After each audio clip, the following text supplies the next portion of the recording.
Welcome back to Following Nolan on a Stormlight podcast. This week is episode 79, and we have a full episode of Interludes to do in Oathbringer. We've just finished part 3 of Oathbringer by Brandon Sanderson. How are we doing after last week? We had a long episode. How's our mental thoughts going? I'll start with you, Elliot. Little mind blown after the ending to part 3 there, but we get a little bit of a breather, I guess, in our interludes, although I feel like these ones are pretty darn relevant to what's going on in the world. So it wasn't like we could completely check out for these interludes, but it was a little bit of a breather. Yeah, it's true. How about you, Paul? I am a little disappointed, right? Because there's no Zeth interlude, so that's always sad. Once again, we haven't had that in a long time. But I'm doing well. This was definitely a change of pace from last episode with the end of part 3. So a little more smooth, but definitely not. There was a lot of I think new theories, at least for me, which I'm excited to talk about going into this episode. So pretty exciting. Also, so this week on our mug, we have another surgeon, right? Another surgeon. And this week on our mug is Thane. I think that's how we're saying it, Thane. And this week, congrats, you're on a Pentatonics mug. So, as we get nearer to the holiday season, I guess you could listen to some Pentatonics Christmas music if you want. Kind of funny and odd. Also, I'm beginning to run out of mugs. If you would like to send one to me, let me know. Sounds good. Thank you, Thane, for supporting us on Patreon. Thank you. All right, Paul, do you have 2 words to summarize this episode of Interludes we have? Of course. Well, what if I asked you to give 2 words for once, Trevor? Because you've been honest about these words for so long. I think it's time you started to show that you could do it too. So, I'm gonna Uno reverse you here. I respect the Uno reverse, and I will do so. But you had 2 really easy words that you could have just gone for these interludes, and that's no Zeth. You could have just gone with no Zeth. That's your 2 words. True. But I will go with the 2 words of meaningful details, and then I will throw it to Elliot for your 2 words. I'll add to that ambition and capture. All right, ambition and capture and no Zeth. Let's talk about these 4 words and our interludes.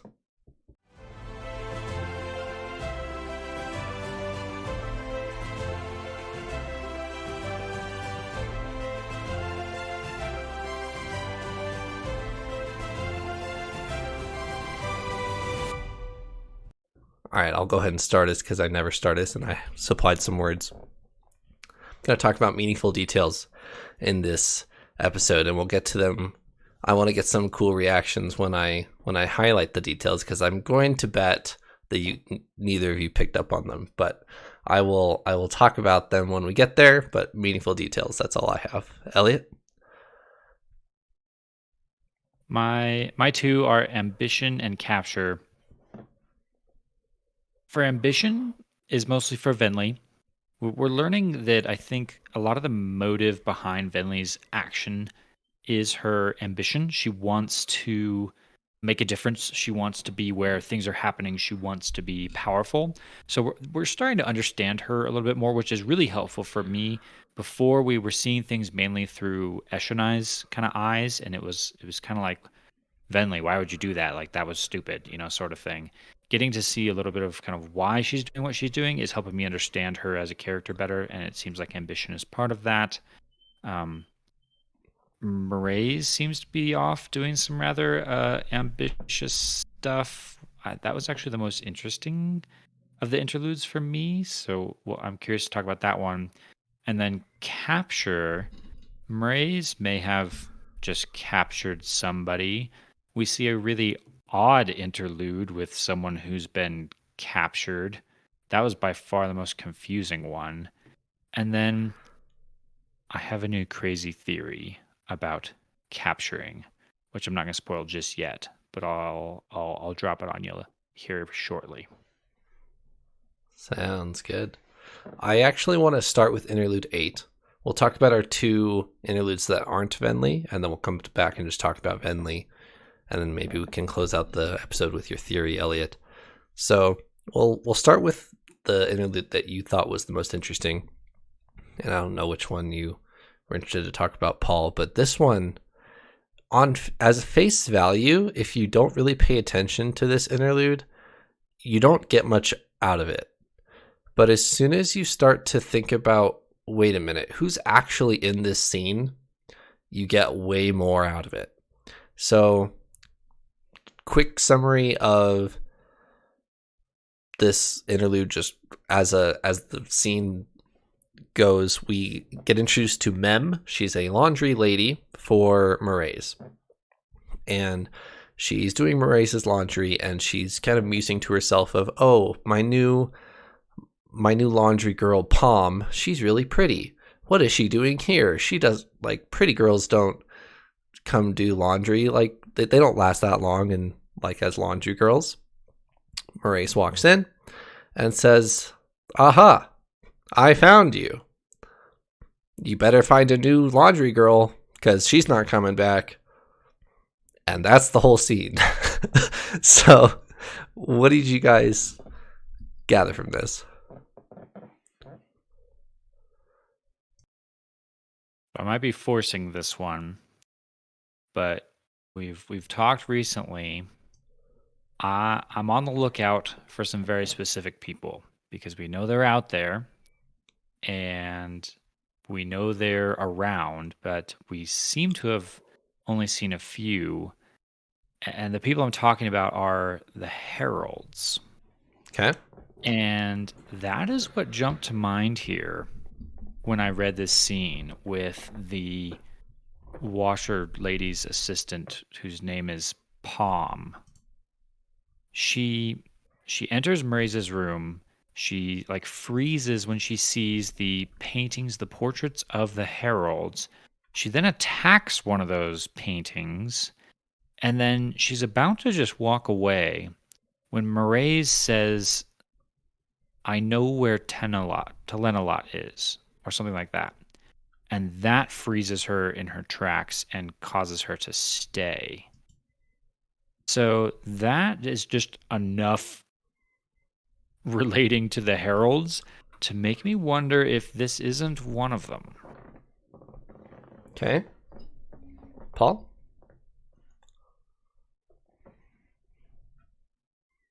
Well, I am on the same train of thought right now as Elliot. If you would really like to know what my initial thoughts were, okay. I'm going to slightly derail us, but it will bring us back before I end my point. Do you remember when Shalon was kind of learning her like illusion ability, where she was making herself look like others, right? Yep. And didn't she kind of infiltrated, was it Amariam's quarters, right? Yep. For whatever reason, I don't remember if she was as Vale or just as she was as some like servant girl or whatever. I thought she was just like reflecting one of them. My first thought of reading this was from the perspective of one of the other people who were there with fake Oh, okay. Shalon. But I don't think that really adds up or whatever, but that was kind of where my mind was. I was like, are we seeing perspectives of other people who like, oh, the new servant girl's here or whatever, and it's actually Shalon and she doesn't know who she's actually supposed to be, but she just runs off and everyone's like, oh, she's gone, and it's just confusing. That was where my mind was. I don't think that actually matters. I think this is a herald, or at least someone else important, that may come into play later. That it, like, I don't know, maybe a book and a half from now we'll see and we'll be like, where have we seen this person before? And we'll go back to this random interlude and be like, it was Palm. Like, what the heck? And so, To Yeah, to those are my tack on thoughts. to tack onto that, Paul, I also do actually think we've seen this person before. I was going to talk about this if you didn't talk about it. Oh man. So I agree with you. This is going to be one of those interludes we come back to way later of like, aha, there she is. But I think this is actually the second time we're seeing this person, and the one and it's all based off of the slashing of the painting, because we've seen someone who slashed paintings before. Way of Kings interlude, maybe even like the first set of interludes. It might even I be. think it's the third set, but yes. Okay, so Way of Kings, Way of Kings interludes. We got one of two like thugs following along with who they called the Mistress, Yep. and she was just like going Yes. through a palace wrecking paintings, and they were like, "Yeah, this lady's crazy, but she pays us good, so we do it." Do you remember what else they thought about her? I did not. I should have gone back and reread that, but I did not actually. The only other thing that I'll mention here is they thought she was really pretty. Yeah. And they thought she was a Lethe, I which is do. conspicuously missing in this interlude that we're talking about here. But that's because everybody in the room is a Lethe. So, Well, sort of. Sort of and sort of not. There's a reference in this interlude that talks. Maybe I'm thinking about something else. I'd have to look it up. I think in this interlude, there's a reference to her being of like mixed Eastern and Western heritage or origin or race or she something had, like that. yes, she has dark skin. So, and then Yeah. her hair doesn't match or something like that. Yeah. So, anyway, I think they might be the same person. So Trevor, what you're saying of looking for the same person is this is a girl who is pretty and a Lethe. So we're narrowing it down to that. Yes. That's like everybody in the world down to, Must be the same. a solid 10% of the population. So, Yeah. True. Fair. but The my remembrance of that interlude, by the way, from the Way of Kings was that weren't we saying that the mistress was like the Night Watcher, or that was like the alleged? Is this the Night Watcher? I remember talking about that. Anyways, I remember talking about that too, but I feel like you guys were fairly uninformed at that point. So we were. I Yes. still feel fairly uninformed, but yes. that's fair. All right, so there's a couple other tidbits in this interlude. When Palm starts attacking the painting, Maraise walks in. What does Maraise call her? Ancient One, I think is what Yes, he says. he walks in and says, "Oh, it only took buying the art collection of blah blah." I don't remember what he says, but the ancient art collection to summon you, Ancient One. And then, right when she's about to leave, he says, "I know where Talenalot is," and that's what makes her turn around. So there's more to Palm than meets the eye here.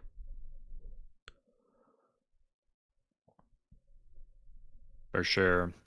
I also took some more simpler takeaways from this chapter. The first of which was just that they're in Vedenar, which is maybe not of super interest, but it tells us where Maraise is. Assuming this is in the similar timeline of our other events of the book, Right. it actually tells us that Maraise is not like in Urithiru at this moment, or he's not sneaking around the Battle of Kolinar or something like that. He's actually off doing some other things, maybe tracking down heralds, or who knows what he's actually doing. But they're in Vedenar, so that goes on the written down notes.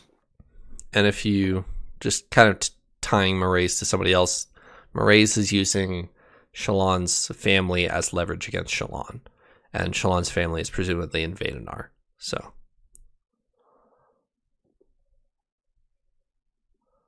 the only other thing I took away from this chapter was a question. And that question is, what is ether?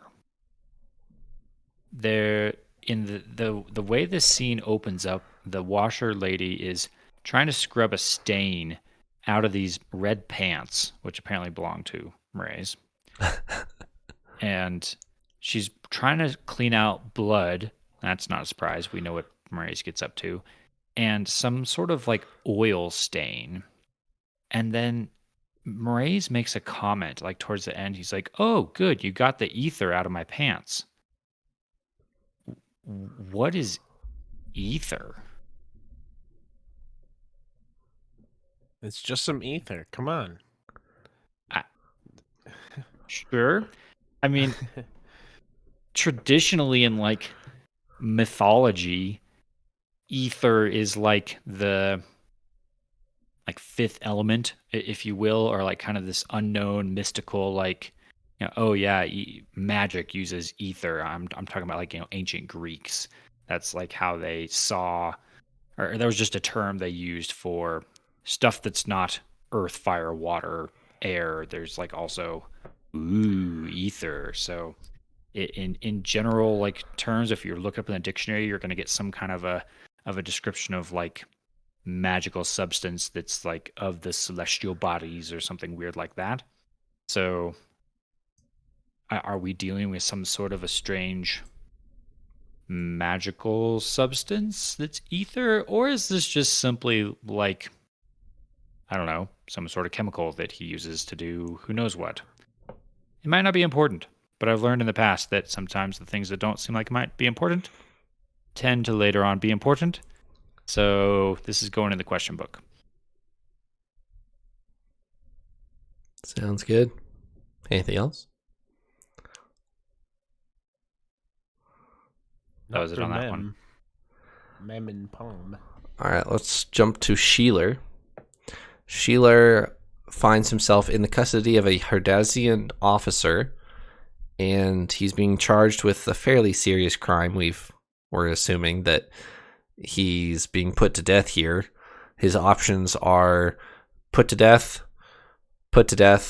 or covered in oil and you have to wrestle a hog.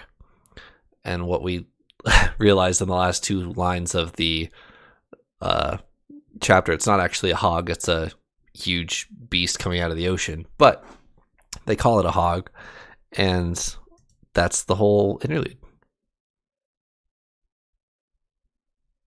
I got through this whole interlude the first time, and I'm thinking like, what? That's it? Like, I totally followed the whole logical progression of all of that. It made perfect literal sense. But why is any of this in any way relevant to our story? Like, at all? The only thought I had about this, like the only I would consider a notable thought, like you're saying, it makes logical sense, I guess, but like why are we being shown this? What's happening? Exactly. Is I feel like we've seen glimpses, like literally just glimpses into these like oceanic areas, like either coastal or like on these islands, because they were, I don't remember who the person was we were following, but in an interlude we end up on an island. Interlude, I think, in Words of Radiance, we end up on an island, and that's where they find the like, what is it, the little like dragon creature that's alive that can suck Stormlight from people or whatever. Mm-hmm. Very like rare creature, right? There was also the scene, wasn't it a story that Sigzil tells about like a coastal area where basically instead of being strung up for a high storm, you're like strung up over the edge of the ocean waiting for this big beast to come kill you or whatever. That was kind of like the death sentence. Right. It just seems like all these coastal areas have a lot of whack stuff going on, which is really crazy. And I don't know, I feel like we see these random glimpses, and I can't help but think that they will somehow come together. But I don't know how or what. That I'm only making connections to. We have seen other oceanic places that are really wild and seem almost like just a completely different society. Like, so. There's two things that you should get out of this episode, and one I'll have to spoon feed you because it's really hard to find if you don't have a Control F button. Two, it's I'll start with the second one. is that cultural and societal borders and differences don't stop with the end of the world, is what's being told here. The Herdazians have a very different culture than the Alethi. This Alethi guy is run to the Herdazians, and he doesn't understand any of their culture, and he's stealing from them to try to... He claims that he's like a refugee and they should be helping him, but they don't care. And you kind of get the thought that Herdazians don't really like Alethi, and this Alethi guy kind of just feels entitled to the Herdazian stuff because he's a refugee, and they're catching him for stealing and basically putting him to death for it. The second, or I guess back to the first one, have we seen anybody in this scene before? I was trying to figure that out as I was reading it through the second time and taking my notes, and I did not get a chance to go and like search for this guy's name to see if it shows up before. So I don't recall this guy at all. He does name drop Amaram at some point. He does. But we also know that Amaram at one point was like associated with provinces in the very northern reaches of Alethkar. That's where Kaladin is from. So for a minor Bright Lord, princely person to be having, crossed the border and getting caught doesn't seem, too crazy to me. So I didn't come across anything I remembered us seeing before. So back in Kaladin flashback chapters in The Way of Kings, Kaladin and Tien are put into Sheeler's company. This is Kaladin's old commander in like young Kaladin flashback chapters. This is, and he says he name drops Amaram and says, "My cousin is a High Lord, Amaram." So he's Amaram's cousin, who is in Amaram's army, like under Amaram, and he had his own company, and Kaladin and Tien were put into this company. This is Kaladin's old commander who put Tien and all of the young boys at the front, which gave Kaladin so much PTSD moving forward. So that's where this guy has been name dropped before. We've never actually met him before this, but that's who this guy is Kaladin's old commander. I still don't see why we care that he gets eaten by a crab. I was gonna say, is this just like poetic justice? Are we just seeing a little bit of just the guy was a scoundrel and dies? Like, just carry with you that not everybody likes the Alethi, and their Herdazians are fairly quick to put him to death over something fairly trivial. Okay. I was also trying to catch the name of the Herdazian general in this chapter, and I think it's very intentionally left out. He's always referred to as the Herdazian general.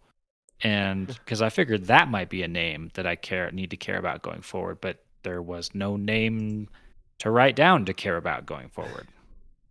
It's because it was Lopen. Clearly. Or was Beard Herdazian? I think I just think of him like Lopen. He wasn't actually Herdazian, was he? He was Alethi. He was in Kolinar. Okay. Rest in peace, Beard, from last episode. Rest in peace, Beard. All right. Anything else from those two before we move on to Venli? Nothing. All right. The war to take back or take Kolinar as the Voidbringers has finished.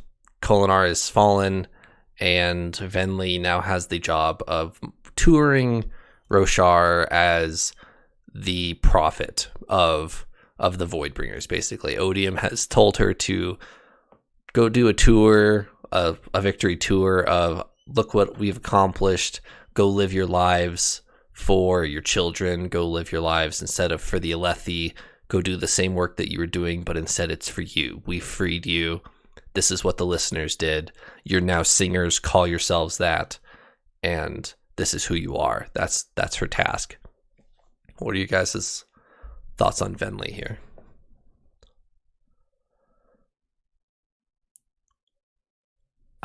I thought the envoy form that she's in was pretty cool. It's described as being one of the forms of power, like one of the special ones that you have to be a special Parshendi person to have access to. And then the ability that comes with is like the ability to speak and understand all languages, which is pretty cool. I mean, that's pretty handy. Where have we seen something similar to like that before? Was it the Day of Recreance? Or in one of Dalinar's visions we saw? Not a vision. Dalinar goes and meets with the Azish, touches the guy on the shoulder, and understands his language. It's a bondsmith power. That's right. Okay. So Venli, second bondsmith confirmed.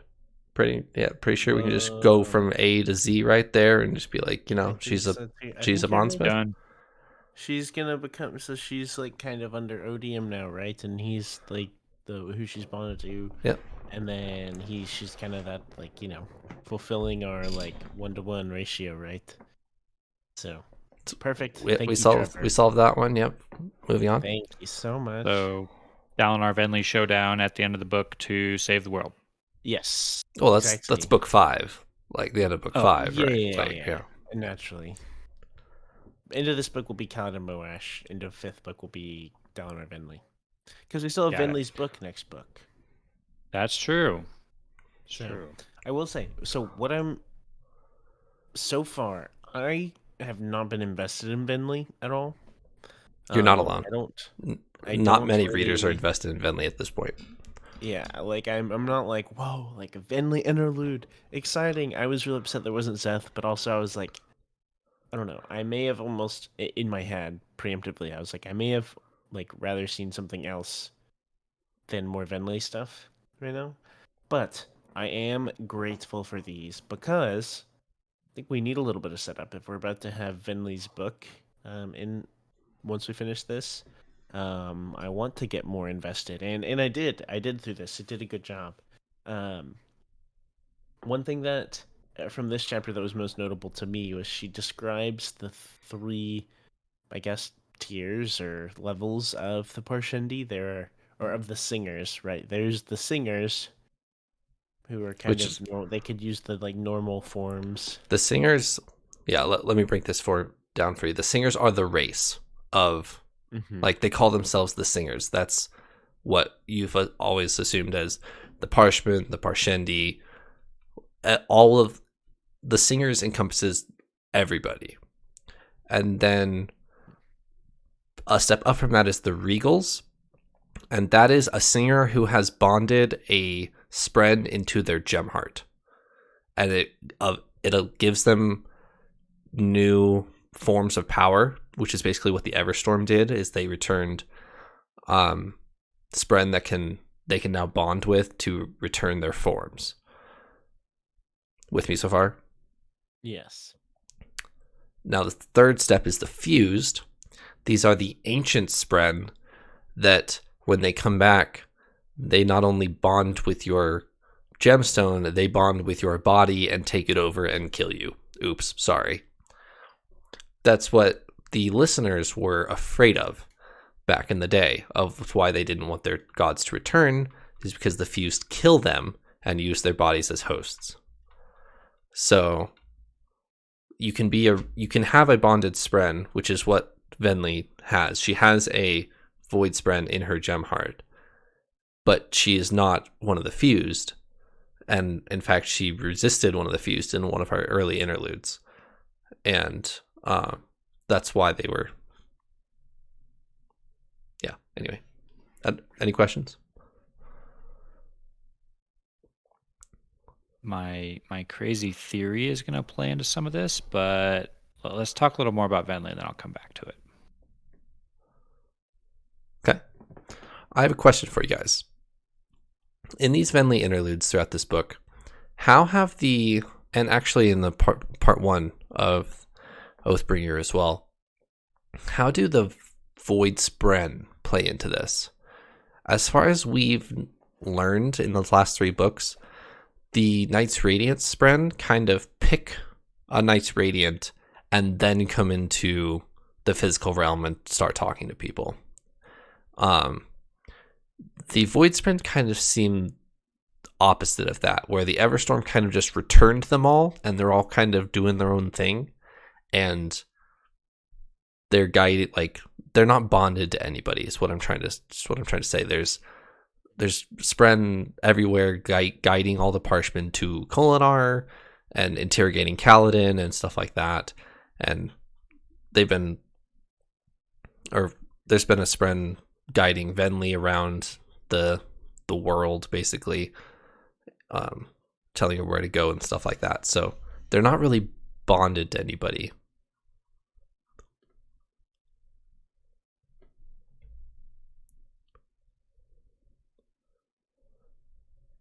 So this actually plays into my theory. So let's just go ahead and have it out.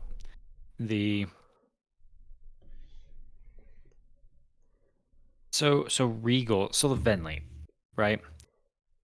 The difference I'm noting here with our singers and Venli, and I think like the Regals in particular, right? Venli has bonded a spren, but it's not like Kaladin and Syl where they work together or they like have conversations. It appears that Venli's spren is trapped or captured inside her gem heart, and it's strictly like it has to stay in there. It doesn't get to bounce around like Syl or Pattern does. Right. And the comparison I think of is the Fabrials that our Alethi engineers are working on. We've got Navani and all her Artifabrians who are off making like some cool things. We've recently learned that they do this by imprisoning a spren into the gemstones that they create the Fabrials from, or at least that's kind of the implication that we've picked up on. And we've even gotten some like aversion to this from Syl or Pattern or somebody's kind of like, briefly hinted at like, is that okay that we're trapping spren inside these gems in order to get them to keep the room warm or keep the water flowing or those types of things? What's happening in Venli seems like it might be a similar mechanism of she's taken a spren, she's trapped it inside of her, and I'm contrasting that to Kaladin. Kaladin has not trapped or captured Syl. He's been chosen by her, and in return, sort of chosen her back, pretty much. Right. In a sense that, compare that to like Teft. Teft's apparently been chosen by a spren in a similar manner, but he's sort of failing to choose the spren back and like pursue that relationship. Kaladin is doing that with Syl, where they've built and they've progressed that relationship. Also, enter into the equation, we have Aesudan. Aesudan has managed to take what appears to be a spren captured in a gemstone and sort of force a bond to that in some way of, almost becoming a Parshendi, a singer in the process. It's like she's created for herself a gem heart that has a spren captured in it, and it's now turning her into a Voidbringer. What if that process is the original way singers were created? It was simply humans who saw, hey, you person over there have this bond with this spren that gives you magical powers. I want that bond, so I'm going to go force a spren to bond with me, to work with me by capturing it in a gem, attaching that gem to myself, which Aesudan appears to have figured out, and therefore gain these powers, but that being a sort of like a bastardized version of what it's supposed to be. It's maybe that's the cheating version of the bond that like Kaladin and Syl have. So that was a very long-winded roundabout way to kind of get to I think what we might be seeing here is a potentially the origin story of the singers, and also the fact that this relationship that is with these trapped spren is a version of what Kaladin still have, but it's not like the way it was meant to be. It's forced and Exactly. twisted, right? Yes. I was gonna say that would explain why it's like a marred version of what we know with the Knights Radiant. I really like that, by the way, Elliot. And reading this interlude had me thinking a lot about specifically Aesodan, Mm-hmm. right? Because we saw her basically become like a Voidbringer or like a fused or In real something time. along those Like, lines. you Yeah, saw spikes like we coming out of her in real time. exactly. And so yeah, it made me think like, did we see? Is this how someone becomes? Like, were the Parshendi initially like human, Mm-hmm. and were like were they just corrupted, or did someone force corruption by like trying to capture a spren or things like that? But also like, so these are void spren, right? It's not like normal spren. How does that come into play? That's what I quite don't, because that makes it sound like, at least with this, my thought was like a person trying to force this bond, or to force to capture a spren in a gemstone or things like that. But this notion of void spren and basically like what's happening, it makes me assume that it's the other way around, and that it's like a spren that's trying to force this bond. But I don't know how that gets started or what. It's kind of a mess in that respect. Maybe I misunderstood what you were saying, Elliot. Did you even point that out, like one way or the other, if like this was a potentially like a person that tried that's trying to like create this relationship or this bond, or the other way around, or like That's kind of what I'm thinking of is perhaps this is all conjecture, but perhaps the relationship of the regal to their spren is what happens when a person, human or otherwise, tries to, forcefully capture a spren by trapping it in a gemstone and like artificially creating that bond.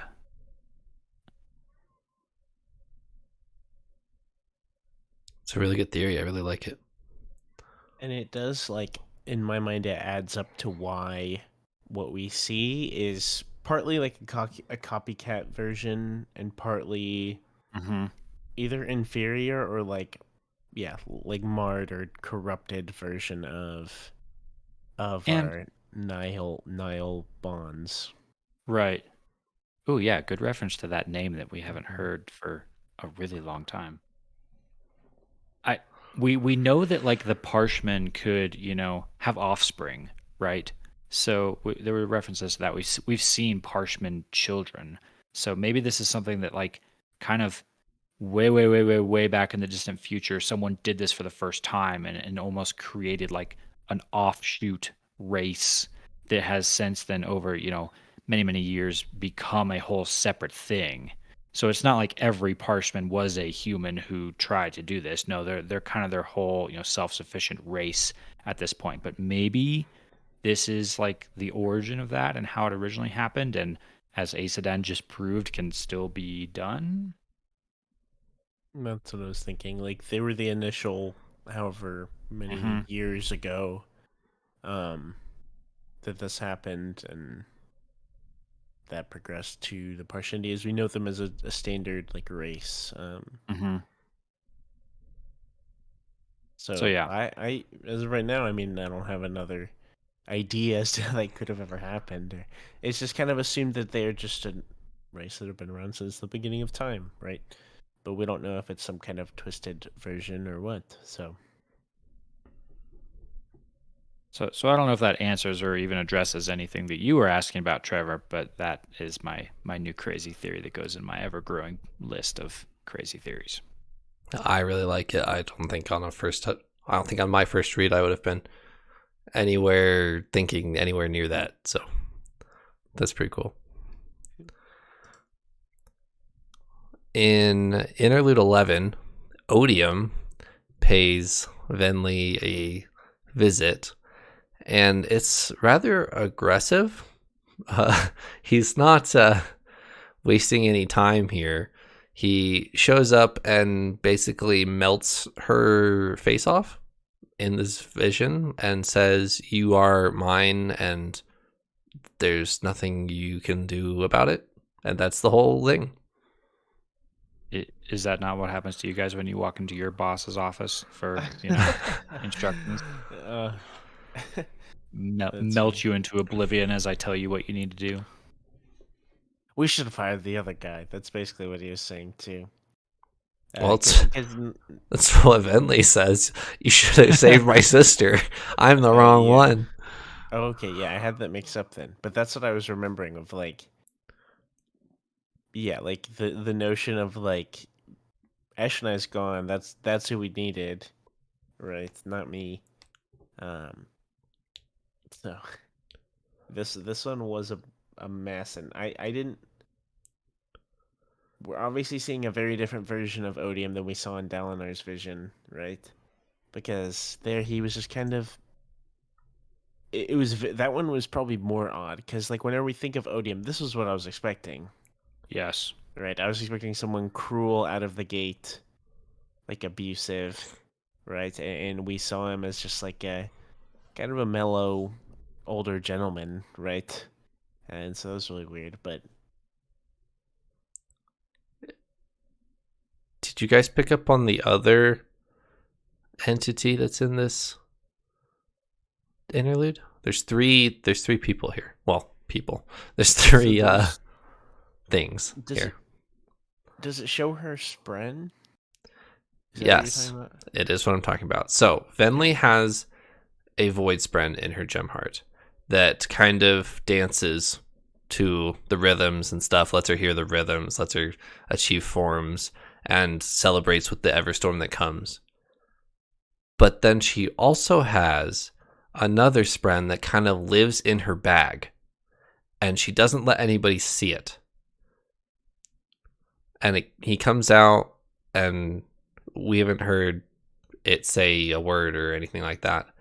But what are you guys' takeaways from this other spren here? Because it's not her spren that lives in her gem heart. She doesn't even talk to the spren that gives her forms, like that just lives in her, and there's no dialogue there. But this spren she does have dialogue with. So this just makes me think, in my mind, this is the moment we're seeing that to me sets up the biggest potential story arc for her book. Are we gonna see where she bonds an actual spren, and however the heck that would work, and that kind of being her just overall story arc as she bonds a spren and becomes an actual Night Radiant as a Parshendi. Don't know what that would entail, yada yada yada, but like it seems like that's what it's alluding to, that there will be a relationship to grow between them, or some kind of bond between them. So but I took that as a little nod at that potential. It reminded me of Shallan and Pattern in the cabin of the ship, with Pattern like just kind of exploring, right? Just kind of bouncing around. And we were even confused at first because we were like, what the heck is this thing? And why does it not know what it's doing? We're kind of seeing that again. There's like a curious little spren that hasn't even said anything yet, but it's just kind of like exploring. It wants to go look, and Venli's like, having to kind of reel it back in and be like, no, you can't go out there. You can't let anyone see you. Do you guys know what she named it?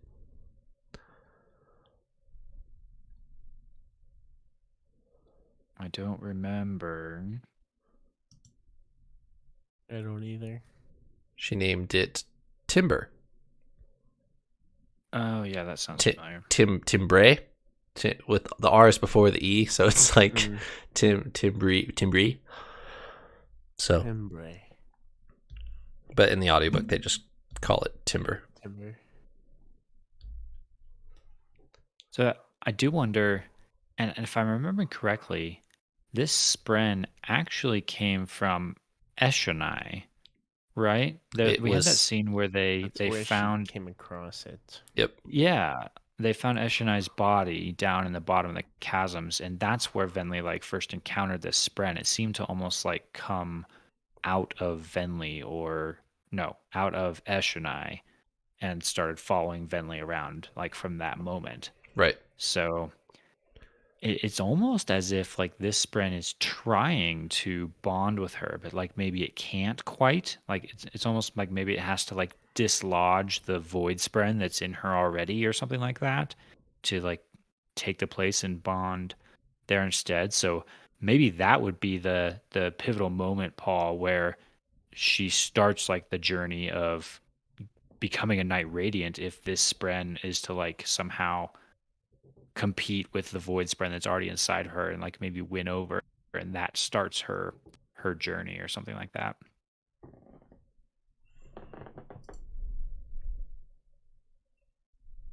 It of course anytime we see or even considering a spren to be like a radiant spren, we immediately have to put our detective hats on and try and figure out what kind of spren is it and what order of knights radiant are we talking about.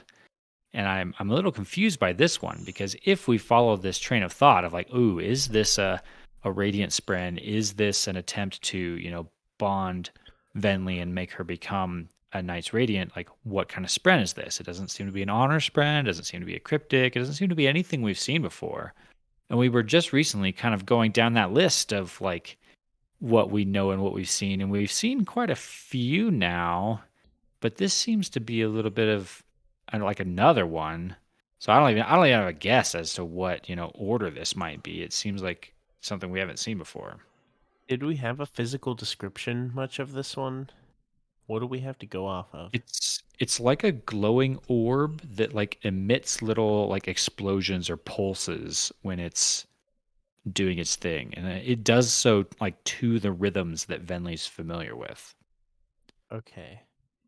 In my mind, that seems most like Truth Watcher. Didn't we see Oh, like Renarin's maybe. Renarin's was kind of, it was kind of, I only remember it being described as almost like a prism of light, Mm, kind of yep. like a glowy little, maybe, yeah, I almost envisioned like a crystal yep. ball or triangle, like prism thing. So that's my only thought. Based off of the name, I didn't actually know if we had a visual description. Whenever she named it Timber, in my head I was like, is this an edge dancer thing? Because we know Wendell, our edge dancer spren, was kind of like vines and earthy. He's a Mhm. gardener, right? And and so that was where my thought was, but with that description that wouldn't really make sense. So that's a good point, because if it's just totally different, I guess we haven't seen like a Stoneward spren True. technically, and we all are also assuming that our Will Shaper guess was correct. Also true. Um, which I'm pretty confident in that, but it's not confirmed, so we'll see. Maybe this is still, I don't know. It's difficult. We also haven't really seen a repeat spren, but I'm very much hoping that they line up, like that. They're all like roughly the same, I guess. You've seen a repeat See like spren the with seal heads. yes, with couple cryptics and Teft spren and Sill look similar. Okay, that's true. Enough that I'm definitely definitely not gonna say that that's not a thing. Because if it isn't, and they could just look like whatever, I would be like, okay, well, there goes all my logic for a lot of things. All right, anything else for our interludes? Nothing else except just to end on the quote from Venli where she says, the wrong sister lived, and kind of how one insightful that is into Venli's kind of mentality right now, but also, yeah, kind of how saddening that is. Of Venli knows that Eshonai is the one who should have been there to take on this incredible role of kind of where she's at and face the really huge decisions and challenges that she's facing. And Venli knows that Eshonai could have done it better. And so now, can Venli choose to live up to her sister's example before her? Can she choose to pursue a more, honorable path here than just being a mouthpiece of odium? I don't know. We'll see. I'm kind of guessing that's a large part of what the next book is going to be about, but we'll see. We still got a lot of things that could happen before the end of this one. We do have a lot of things that could happen before this one. That's true. All right, Paul, I will leave us with this. I know that you are sad that we have not received Zeth for this entire book. He got a cameo. Literally. He had a cameo in Edge Dancer, and we haven't seen anything since Kaladin killed him at the end of Words of Radiance. But what if I were to tell you he is a major point of view character for part 4 of Oathbringer, and we get Zeth chapters next week? Oh boy. Would you be... Okay, my worst fear, which I would believe, is that Trevor's just joking right now. And he's trying to get my hopes up, and then it comes That would be like part cruel. 4. Shallan, Kaladin, Dalinar. And then it's... No, he's not mentioned at all in the book or something. Oh my gosh. But that is incredible. If so, then... Oh man. Woo. This next episode, though? Alright, I'll tune in. When you turn that, or Elliot, if he is real, Elliot, when Elliot turns that next page, go ahead and name the characters on that page, Elliot. Okay. Yeah, I need a little bit of proof. Let's see. It's coming up Trevor right can here. Put his Hold money on. where his mouth is. Okay. Indeed. Ready, Paul? I'm ready. Part 4. Adolin, Shallan, Kaladin, Dalinar, Navani, Zeth, Taravangian, and Venli. Oh, that's a lot. It's a lot. That's several of them. But is this our first actual chapter with Zeth? Or did we get that in like a part 5 of like Words of Radiance or something? You have a part 5 Words of Radiance, like half a page, where he wakes up to Nail, and that's true. That's it. That's true. But Okay. besides that, you have the prologue of the Way of Kings from Zeth, and then interludes from Zeth, and that's it. Okay. Well, all right. I think it's time to go. I'll see y'all next week. I'm gonna go read. All right, sounds good. We can reconvene next week. Thanks for joining me, Paul and Elliot. And See it's ya. getting good now.